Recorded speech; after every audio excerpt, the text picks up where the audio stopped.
Okay. Hello, everyone. We are continuing with the essence of the Bhagavad Gita, Paramhansa Yogananda's teachings as remembered by Swami Kriyananda.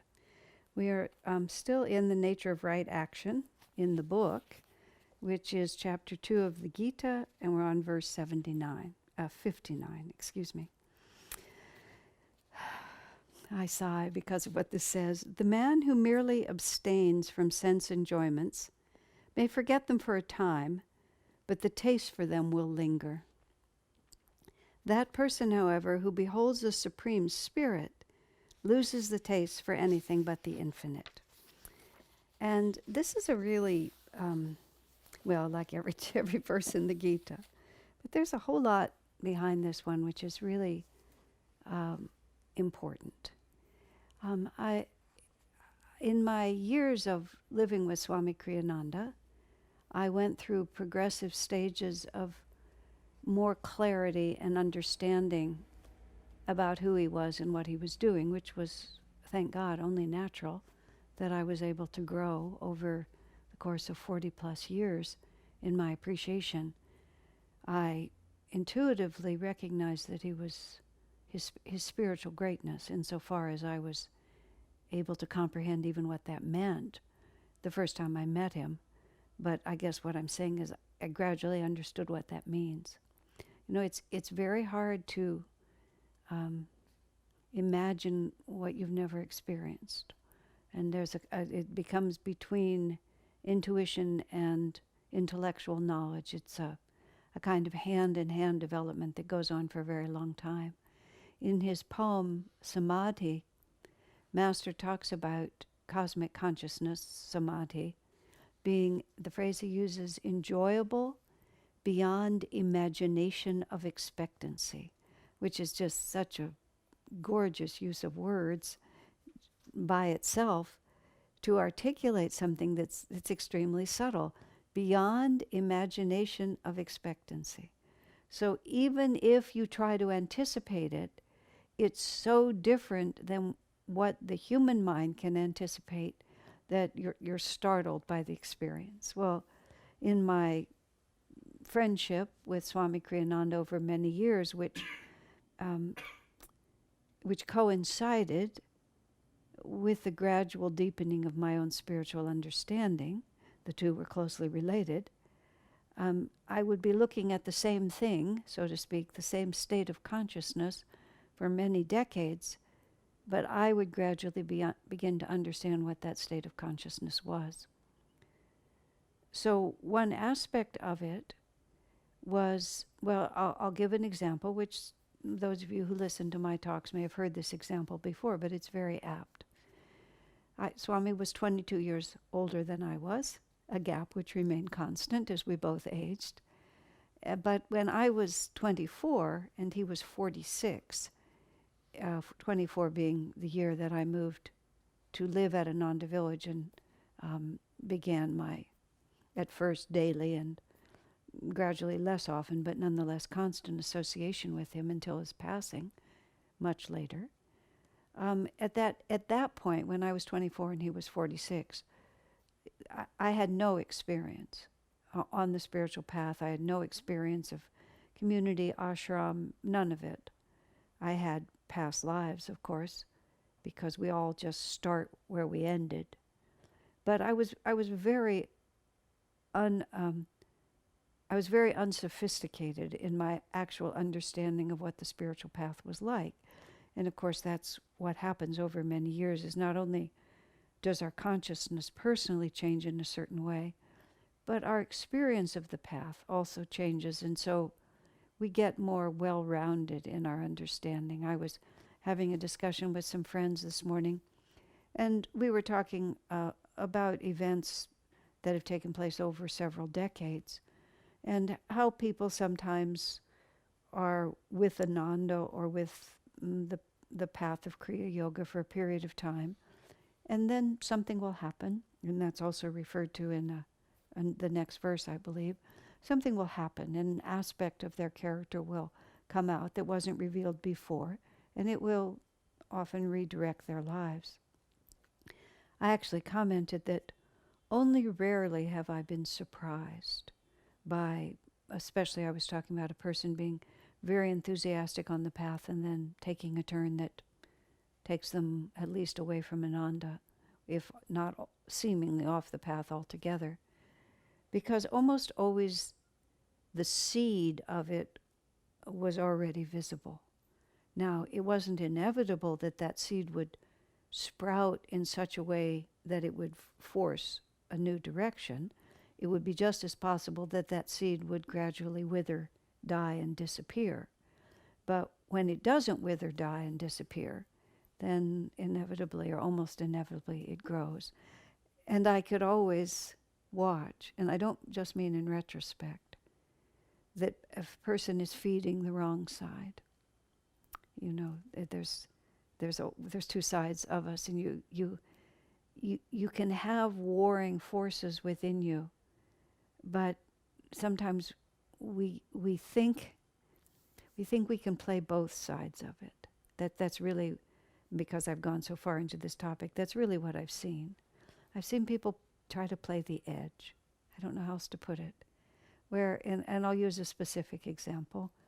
The names, the individuals are completely unimportant because it's an attitude I've seen.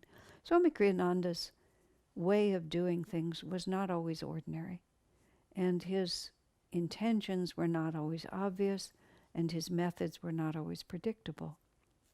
And there would be a tendency, and in fact, actually, in his autobiography, Swami's autobiography, The Path, there's a chapter on attunement. It might be chapter 26, but I'm not sure. It's called Attunement. And he talks about how it's death to the devotee. I'm not sure he uses these exact words, but that's the point. The phrase death to the devotee is a very dramatic phrase that is part of the Ananda lexicon, meaning it's not death to the person, but it'll kill your devotion. It's death to the devotee. And Swamiji was talking about his relationship to Master and the disciples around him in that ashram. That they would say, yes, Master's very wise spiritually, but I know more about selling books than he does. I know more about communicating with the public than he does. I know more about driving a car than he does. And Swami said, it's not inherently wrong because you may in fact know more about a specific subject area.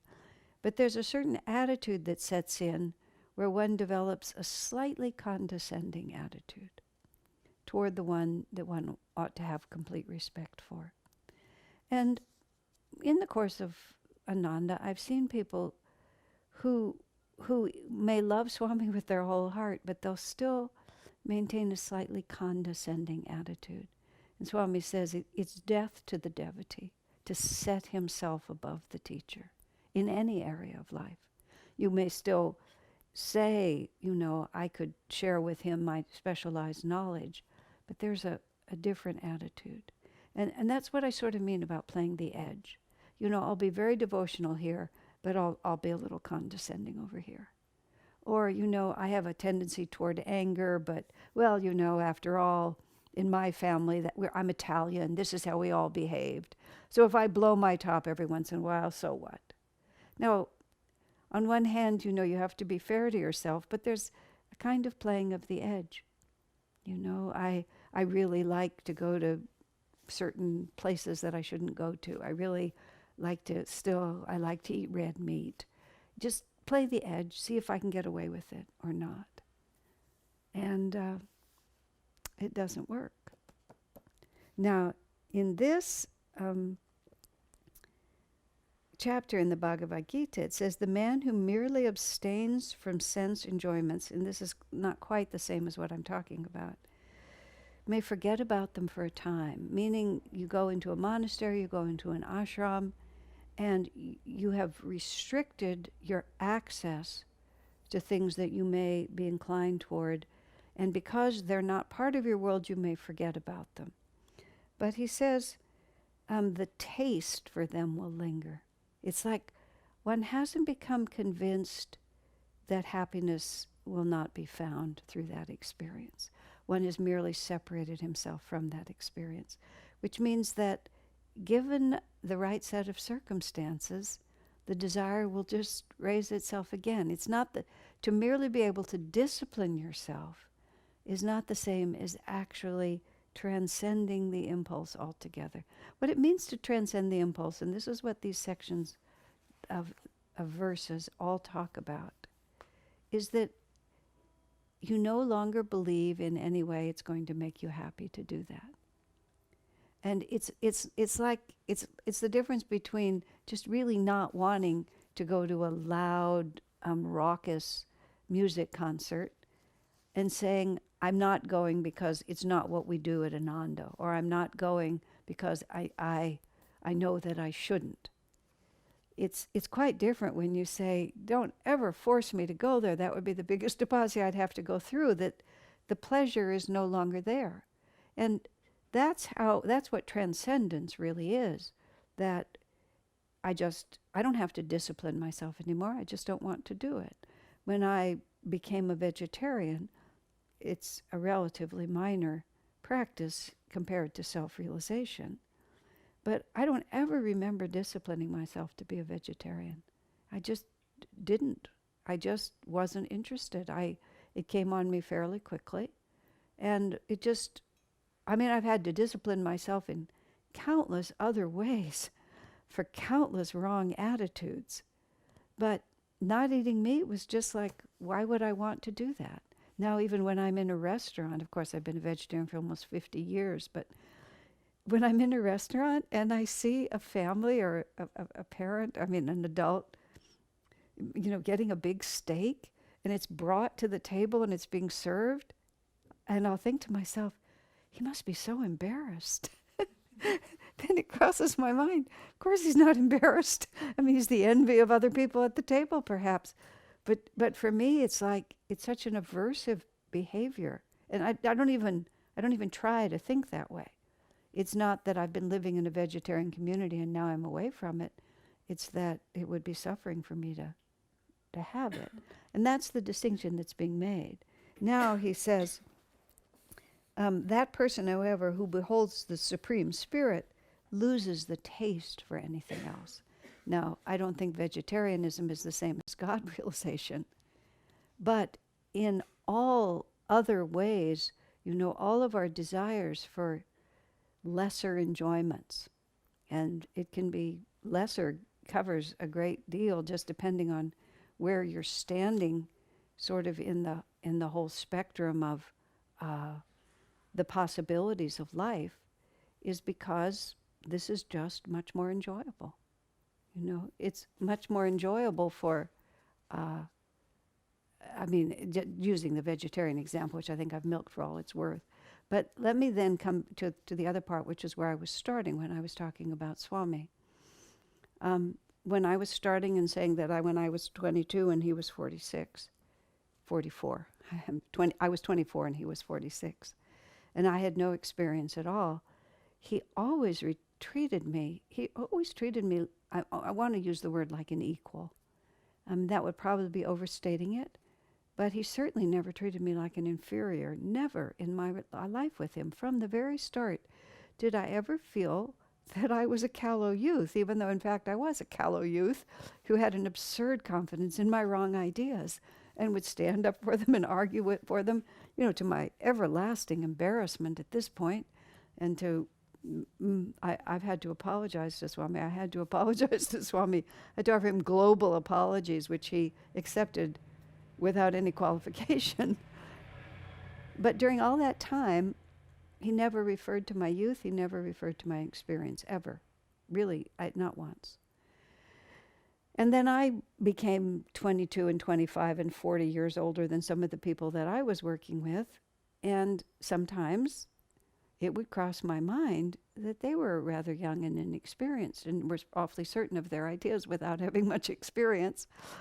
That would be how I would feel when I felt impatient.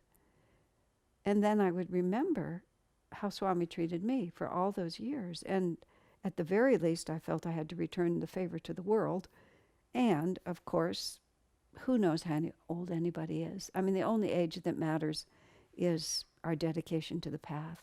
Our chronological age, may require a certain kind of response at times, if it's appropriate. If someone is 6, you can't treat them as if they're 40. And if someone is 80, you can't treat them as if they're 16. You have to notice what people's physical, sometimes mental and emotional realities are. But we've had countless lives. And so whatever the age of this body is right now is the Swami used the word, I loved it, age is completely incidental, he said. Realization is all that counts. But when I said to Swamiji, when I had enough experience to realize what he'd done for me in treating me the way he treated me, I thanked him. I said, Swamiji, in all the years I've known you, you've never once referred to my age. And he took my gratitude appropriately, but I could tell that somehow the conversation wasn't finished. And after just a moment, he said, when I said, you never commented on my age, he said, completely sincerely, I never noticed. And I thought, never noticed? You know, I'm so visual. I'm just very conscious of what people's physical bodies are and what they look like and their hair, their eyes, their clothes. It's a hard sense for me to turn off. So he said, I never noticed. He said, I never notice how old people are. He said, even children. He said, I only relate to people as consciousness.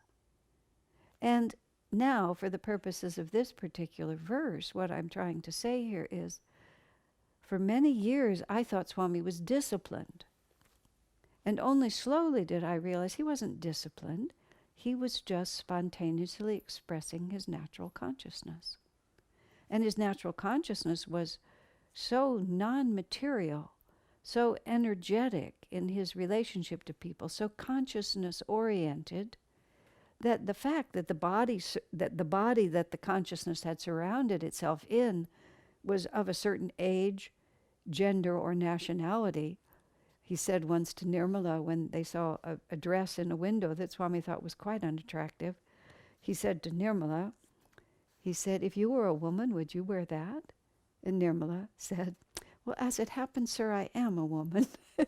Just like that. And because as it happens, she is a woman and has been since she was born. But she said, no, I wouldn't wear it. But that was actually a sincere comment on Swami's part. Just like the abstraction woman, he wasn't applying it. It was just the consciousness before him. So what the Gita is also telling us, which is a very important point, it's not chastising us for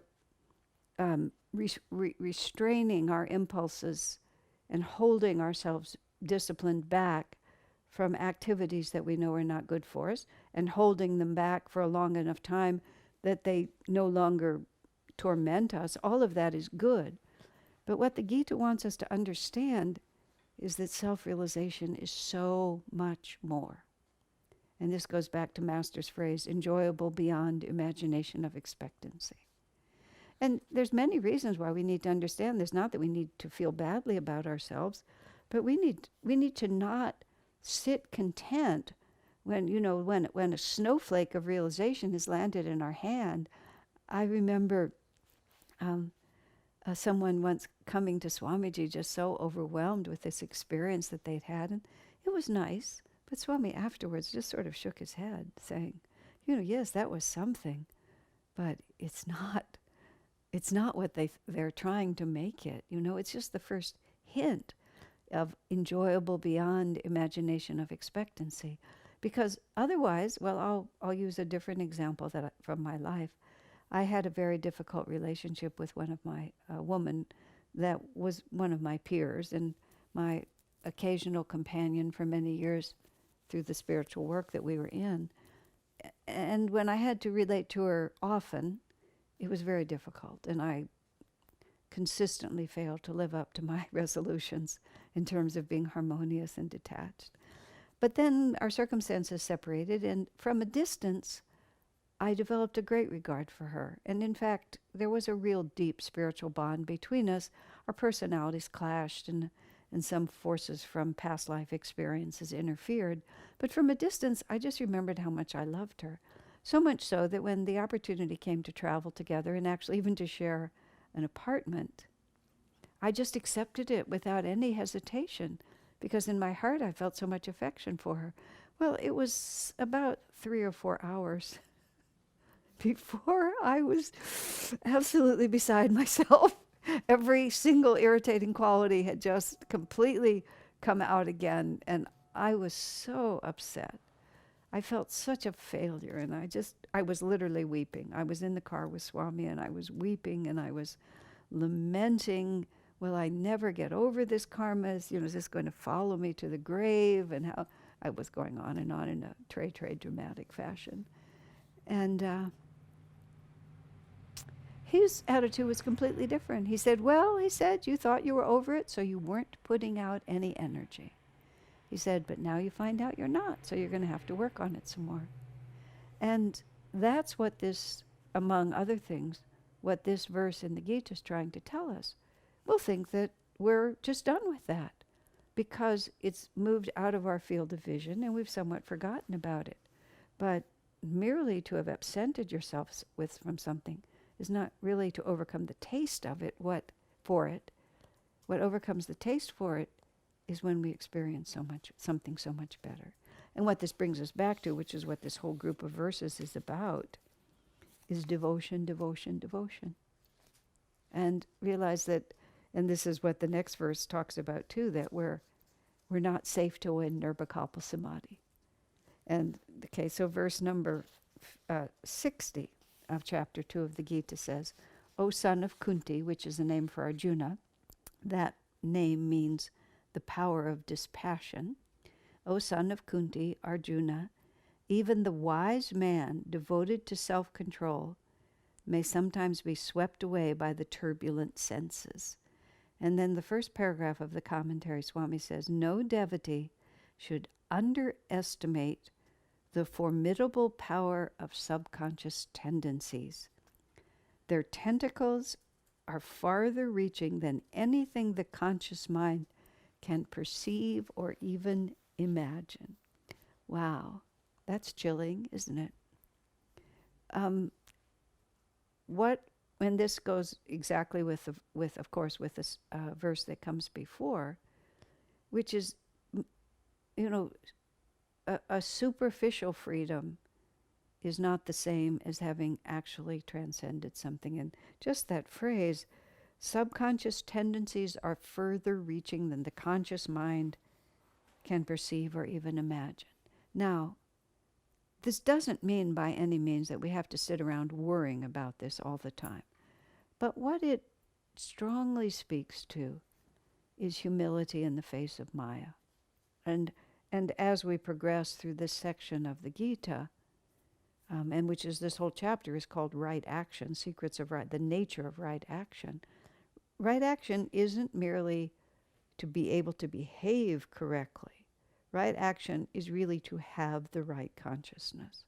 So in my life, and I dare say I've made a great deal of progress in this, but, for a time, I would become impatient with people's lack of experience.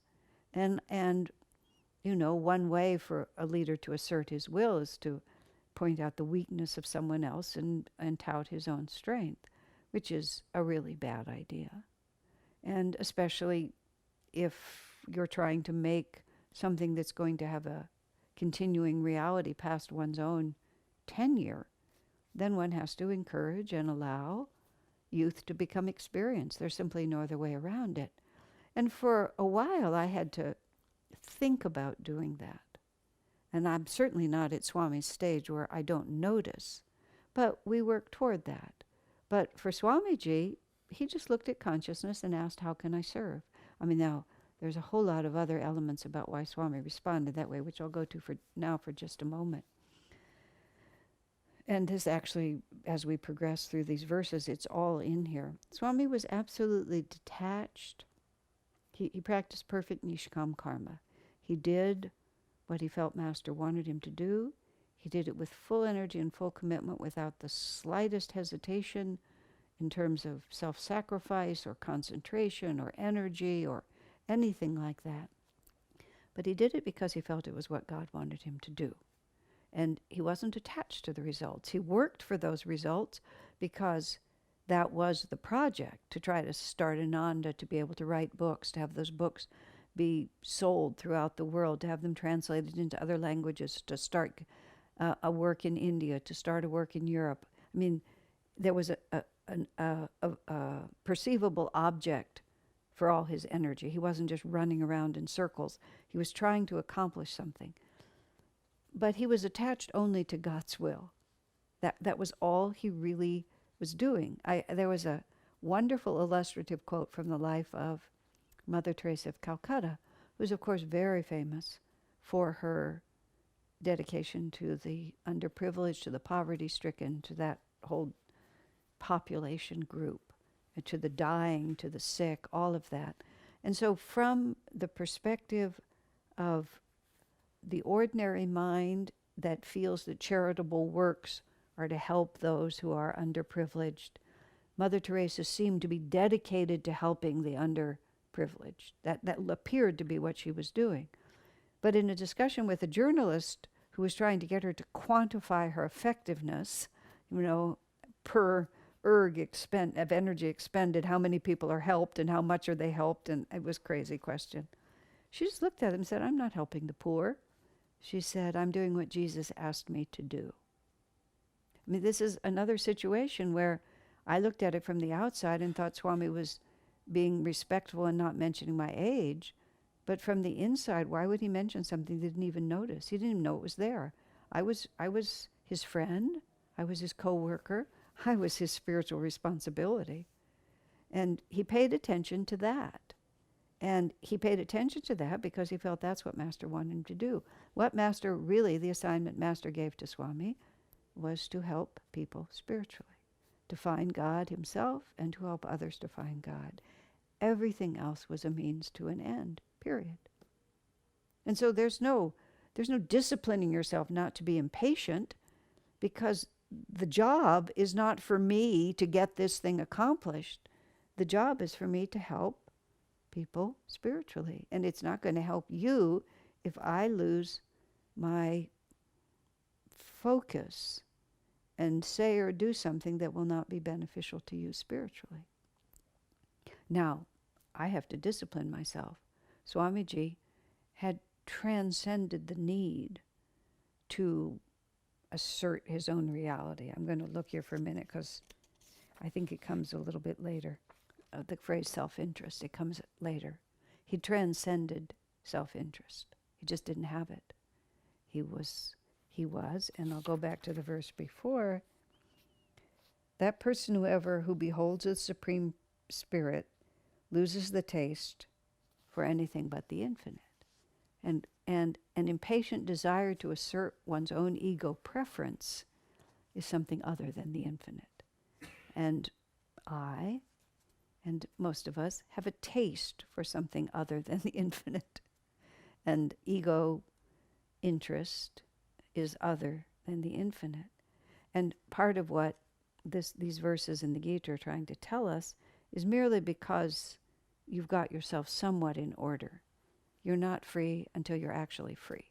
And he also, they're warning us as we go into these farther verses that we may imagine ourselves to be more free than we are, and then we may become careless. And Swami wrote a book about renunciation, and he called it Sadhu Beware.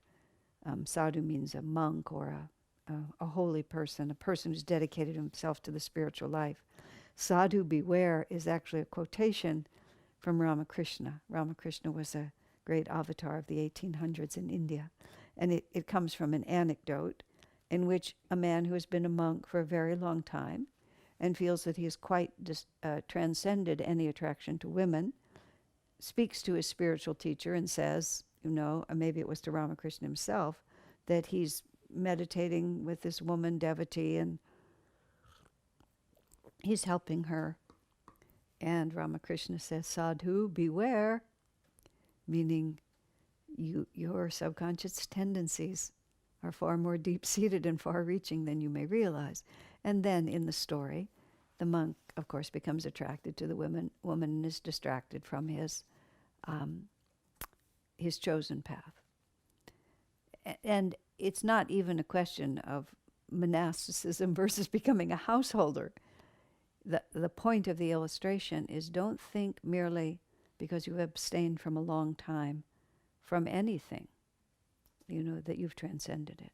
I mean, it can come as simply as, beginning to associate with worldly people, beginning to go to worldly parties, beginning to look up your old friends, to go out and resume old activities that you may have given up for your spiritual pursuit, thinking, well, they no longer interest me. It's really not a problem anymore. It's just not a problem till it is a problem. That's all. And Master says, until you have nirvikalpa samadhi, not even just savakalpa samadhi, but nirvikalpa samadhi, there's always the possibility that some little subconscious seed of karma that is not yet burned will find just the right circumstances and will come forth. So where I was saying earlier with this, the best protection against this is not anxiety, nor is it a too tense and rigid and frightened sort of attitude toward life where everything is a potential threat. That's not really such a good idea either. The right attitude is simply humility. Just be very humble, as I said a moment ago, in the face of Maya. It always would make me nervous when I would hear someone say, well, I've really overcome that now.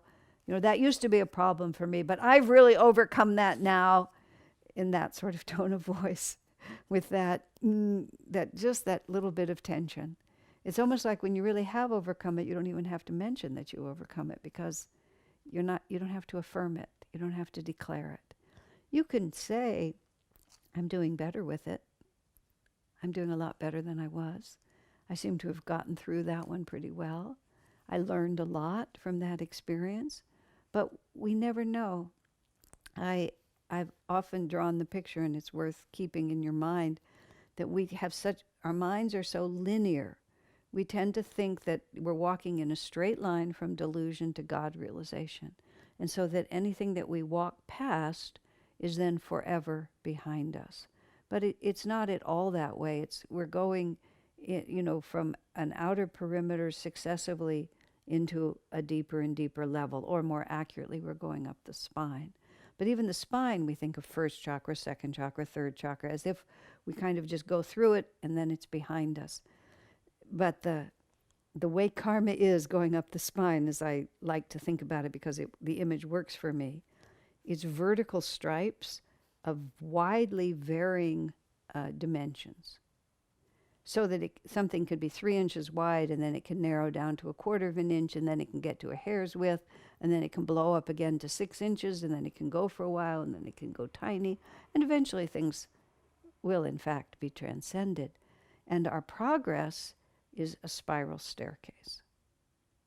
So you're constantly making a complete circumference of this karma, and God willing, gradually ascending up that spiral staircase. But that means that you can walk by the stripe of a certain kind of pleasure in a certain kind of music, a certain kind of ego indulgence, a certain kind of addiction to food, a desire for drink. And as long as you're walking past it, you'll be going through it. And it could be maybe that you're in the part where it's narrowed down to 1/4 of an inch, and it just crosses your mind, and then you're past it. But then you can circle around where it widens out again. And then all of a sudden, you may be facing the same color, the same issue, but you hopefully in a higher dimension, or you might say a deeper dimension, and maybe this time it's going to last 10 years instead of 5 minutes. And you can claim, well, I got through that pretty well. I really learned a lot. I see something now that I didn't know before. But that doesn't mean that the subconscious tentacles aren't still in there somewhere. Because we just find out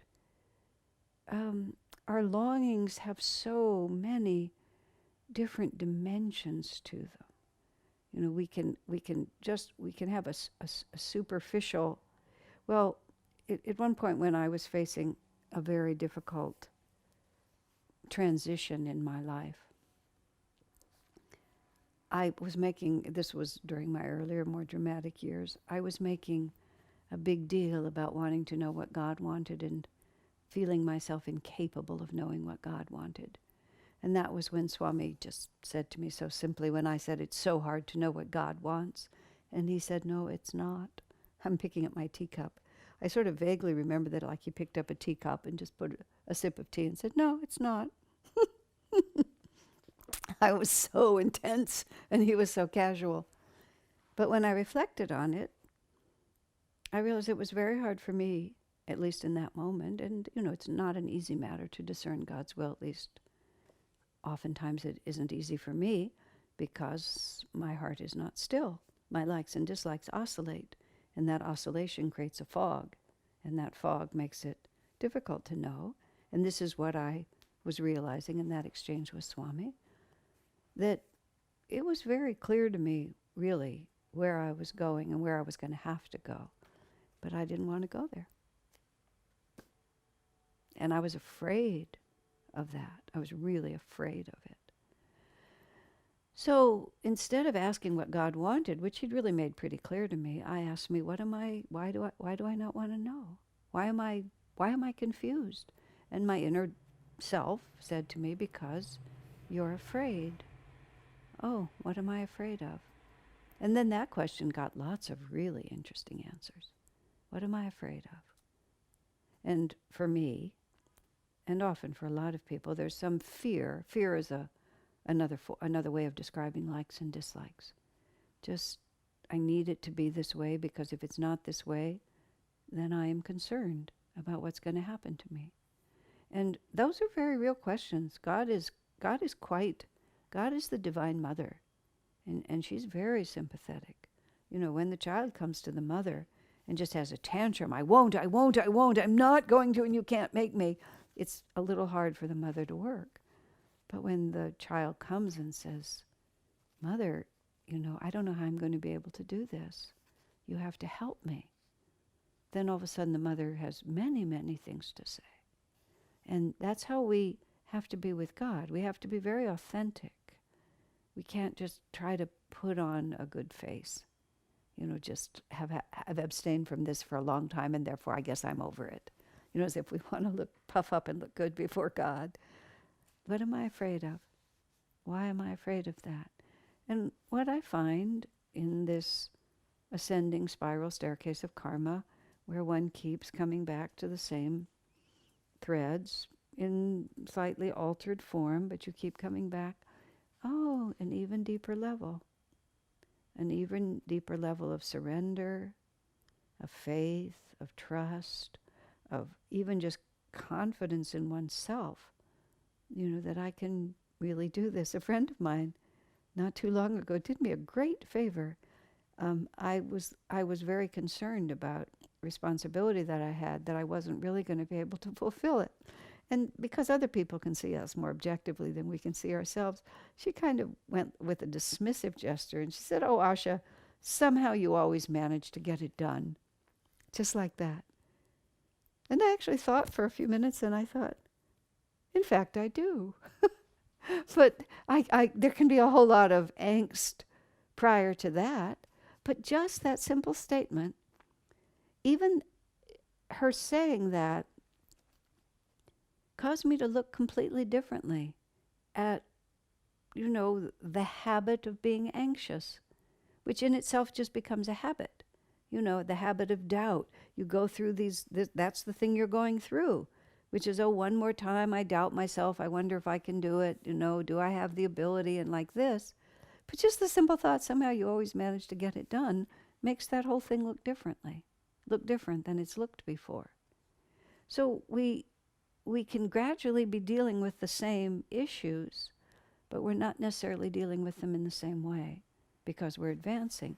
But also they go deeper, and they go deeper, and they go deeper, and they go deeper.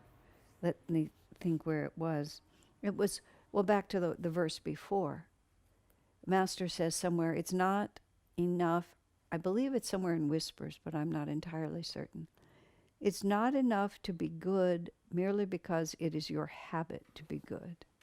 Now, that was a really interesting one to me. The habit of being good, meaning right behavior. It's not enough to behave rightly because it's your habit to behave rightly.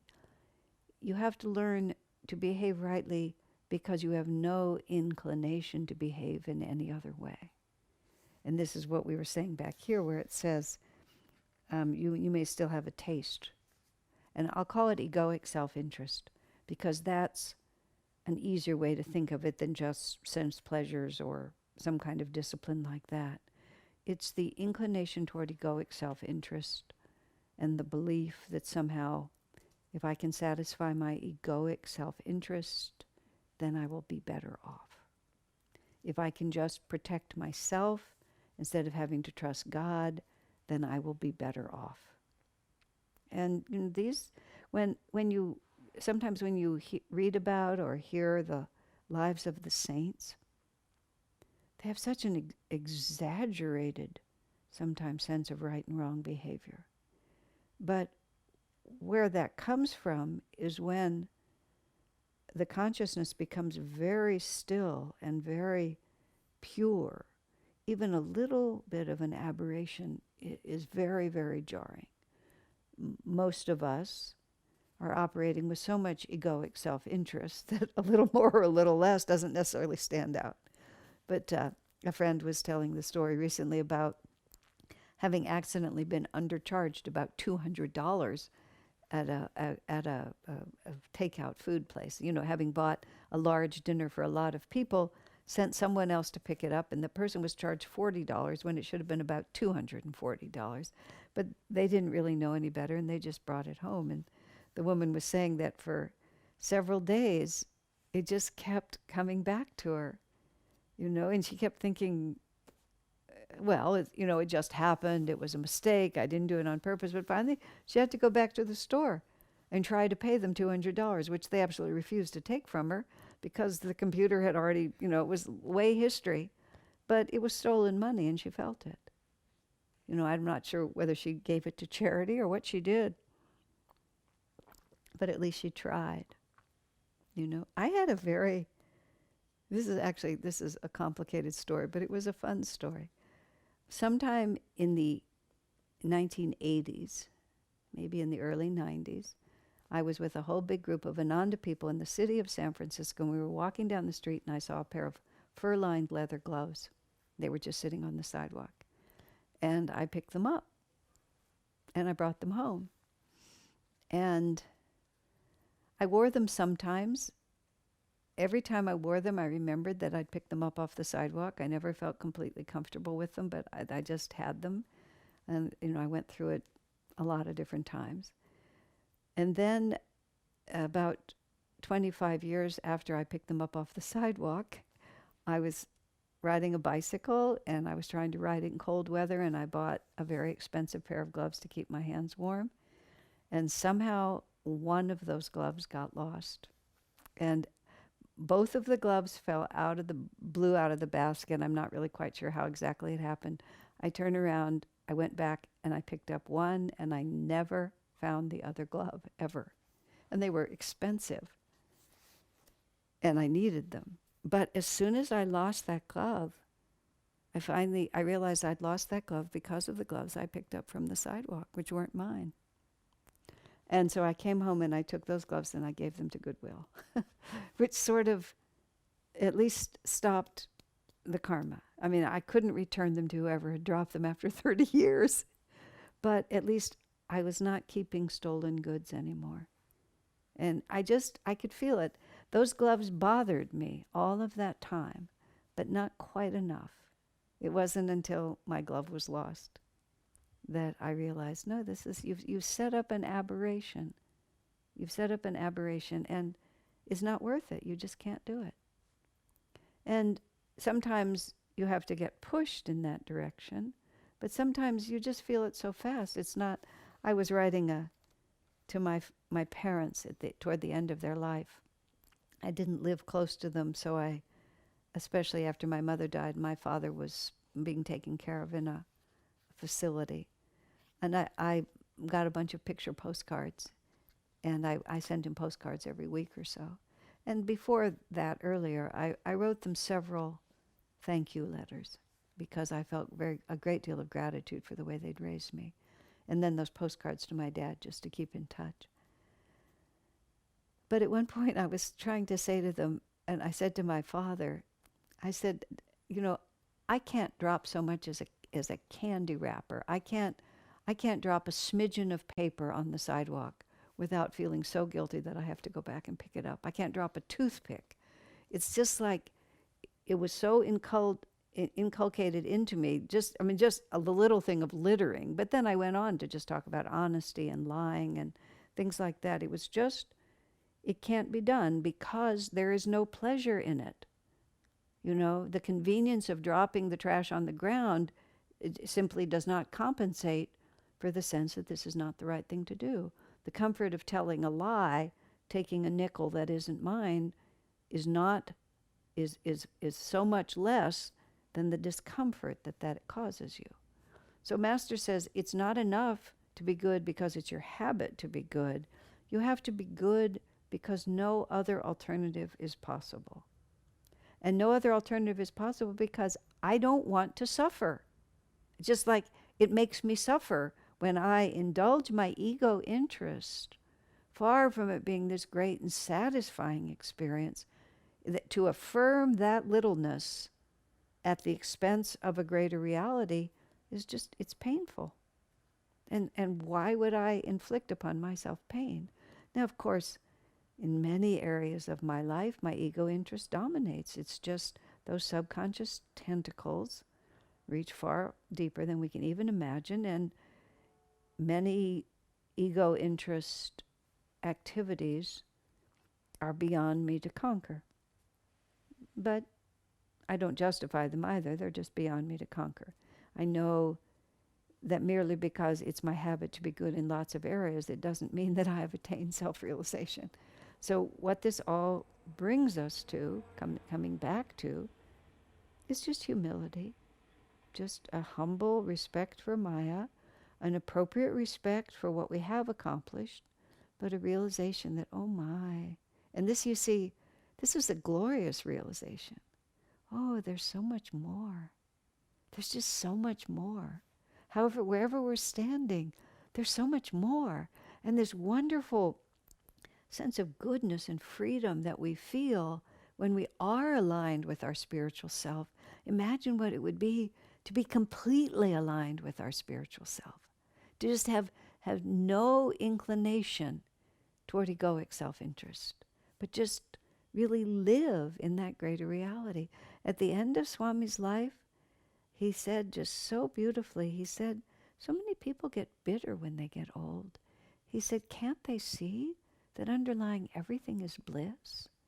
And Swami said it was, with tears running down his face.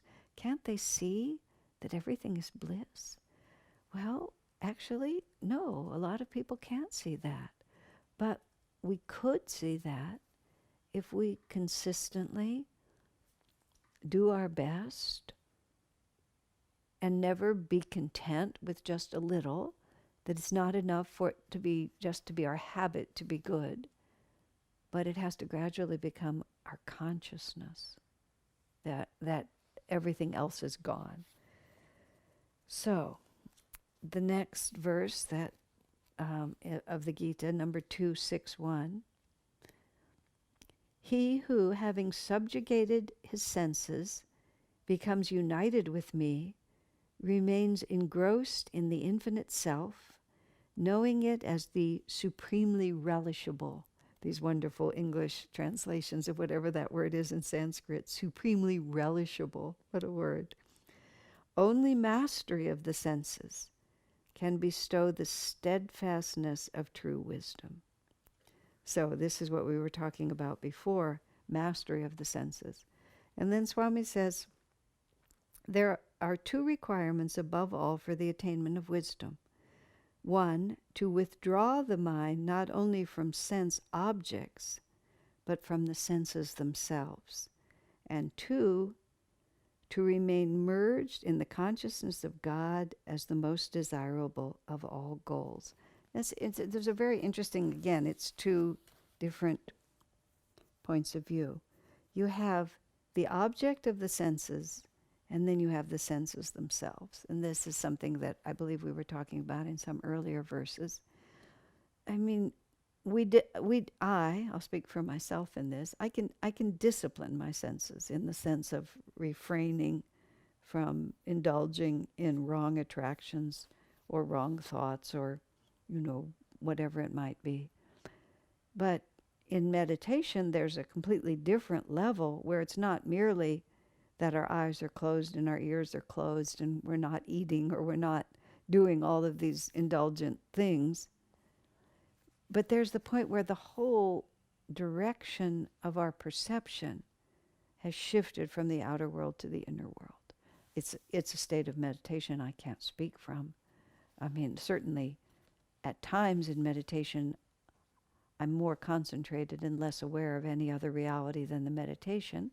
Sometimes one is concentrating but is still perfectly conscious of the body and where you are.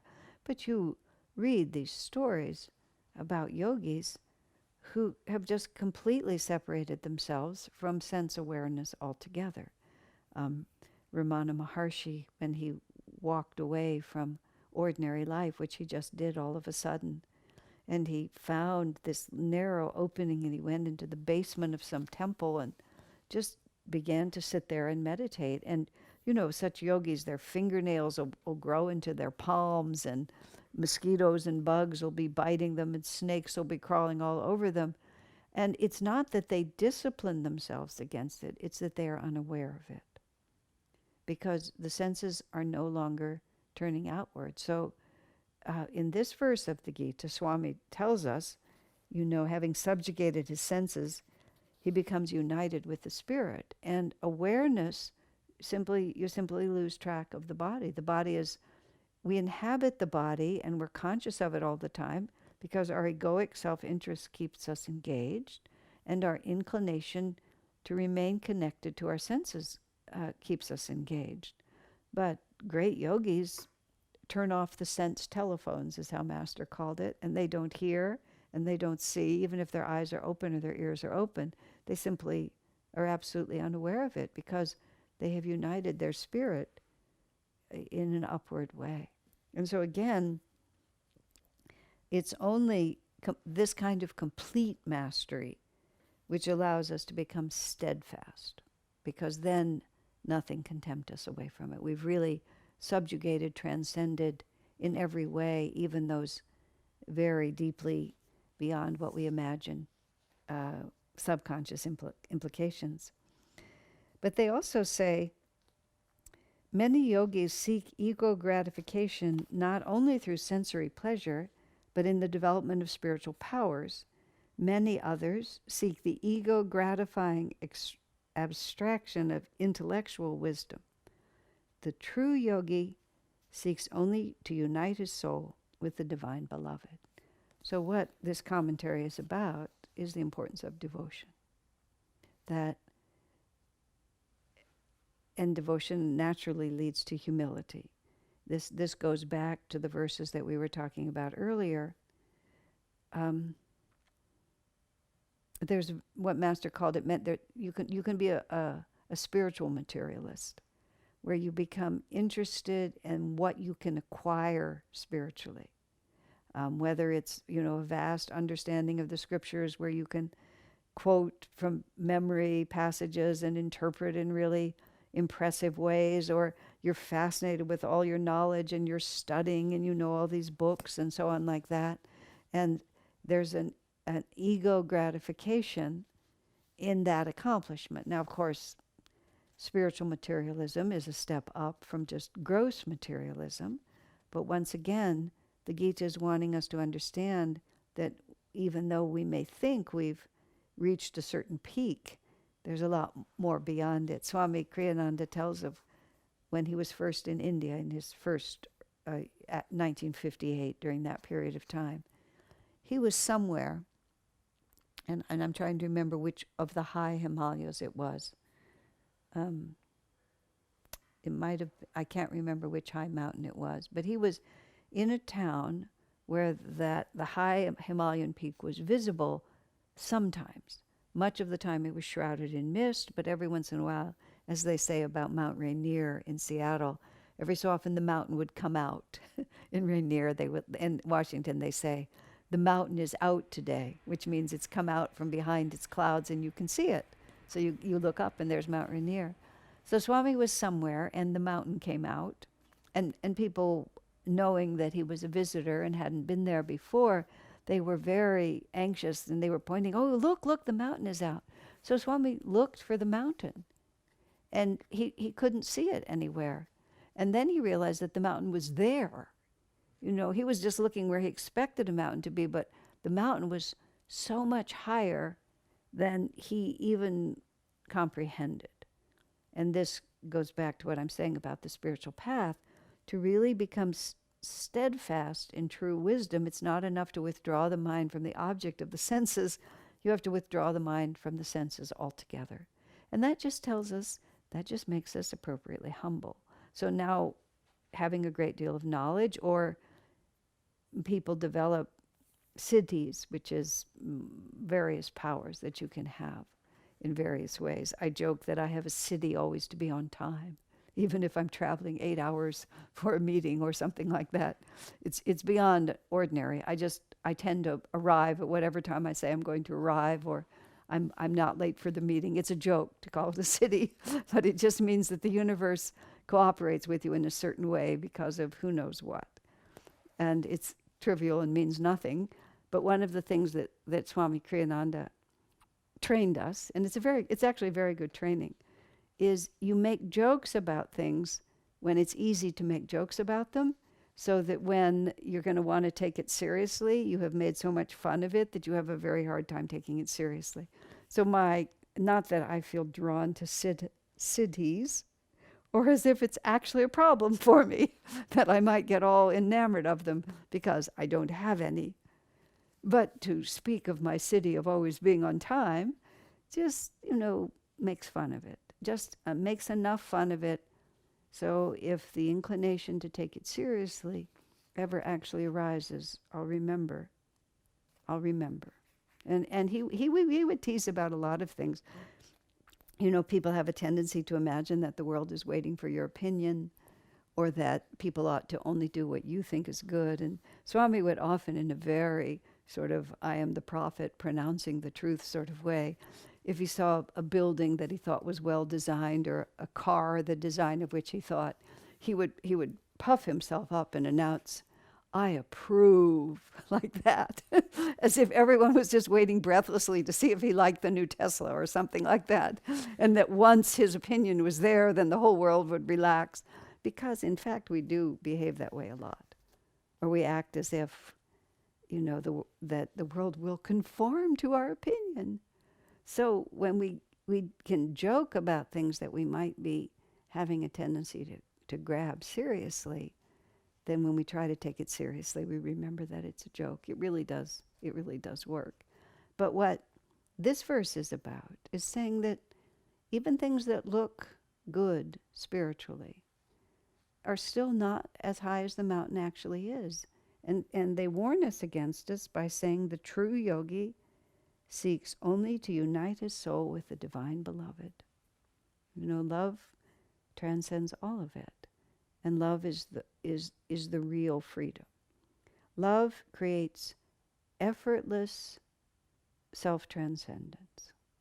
I mean, it's the most powerful force in the world. The mother will sacrifice her life for her child without a moment's hesitation.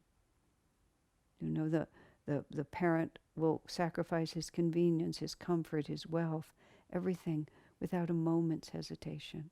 I read this story about this man who was in an accident, became paralyzed. He was in the middle of his life. He was a doctor. He was very successful. And after the accident, he became paralyzed. His parents had to move in with him and take care of him. And at one point, he said to his parents, I'm so sorry that you're having to do this. At this stage of your life, you should be free to travel and do whatever you want. And the son, the grown son, said, I've never seen my father so angry. His father was outraged that his son would think that he would rather follow his own interests than sacrifice his life for his son. That's real love. When we have that love for God, then ego self-interest never arises, because the sacrifice that's given for love is an effortless sacrifice. So, God bless you.